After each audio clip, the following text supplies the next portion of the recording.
Andy Mok joins us now. He's a senior research fellow at the Center for China and Globalization.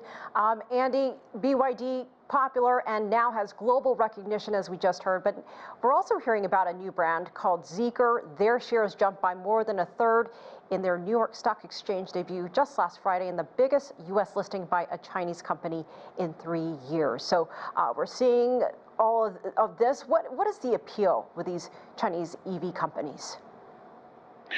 Well, Elaine, I think first of all, this is an encouraging story for globalization and the benefits of globalization. So we've been hearing a lot about the transformative potential and the need for a transition to sustainable transportation, largely through electric vehicles. And China is at the forefront, not just technologically, but in terms of manufacturing and design.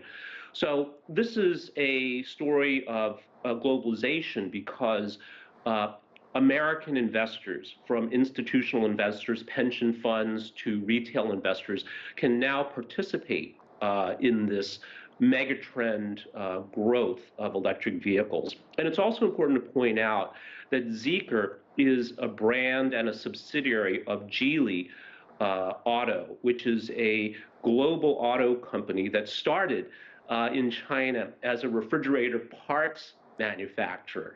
So we see then really just the fruits of globalization shared widely, I think, through this story. And of course, EVs are very, very important in this transition to a more sustainable economy.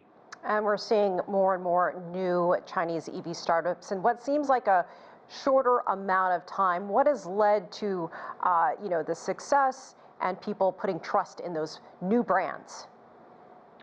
I think trust is absolutely correct. We've seen, of course, China able to lead in key technology of components such as batteries, manufacturing high quality at scale, but more importantly, to design products that consumers, and consumers here include individuals and businesses, actually want and enjoy and will cherish. And that really is the essence of brand building, establishing a trusting relationship with your customers. And I think what we're also seeing here at the same time is a kind of reality shock where many Americans, like the East Germans, back in the days of communism, were led to believe that the West was backwards and impoverished, only to discover that the opposite was true. I think many people, especially Americans that have been conditioned to believe that China was backwards,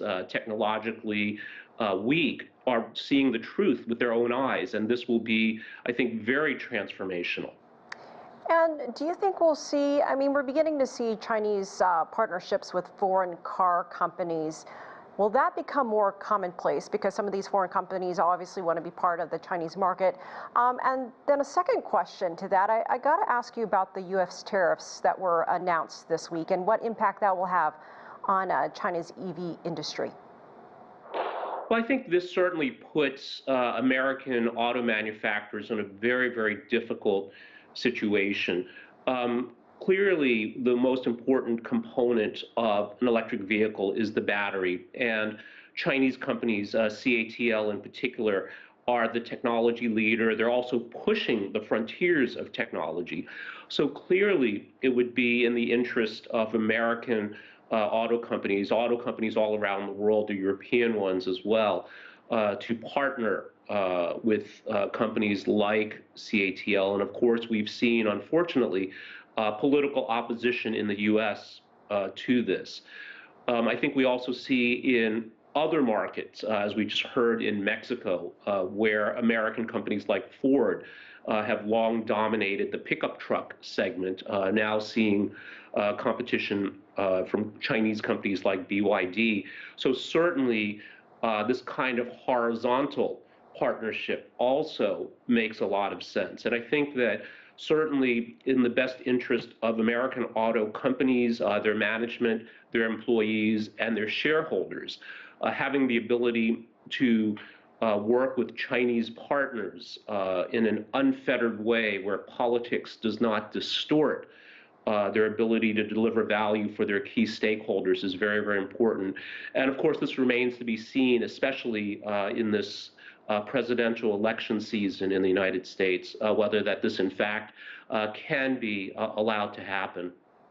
Andy, we have about 45 seconds left. As we know, the Beijing Auto Show wrapped up pretty recently. Some exciting things to see there. And just want to get your take on this industry's perception in other parts of the world. You mentioned Mexico. We know that in other parts of Asia and South America, there is excitement around Chinese EVs. There absolutely is excitement all around the world, Elaine.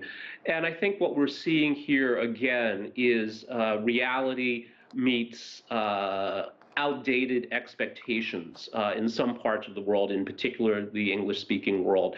And I think we may see those perceptions change very quickly, and hopefully this can also contribute to a more realistic calibration of China-U.S. relations on the part of the United States, where there's been, of course, much distortion, a lot of outright incorrect statements that I think are damaging the relationship. Andy Mok, always great to see you. Thank you so much for joining us from Beijing.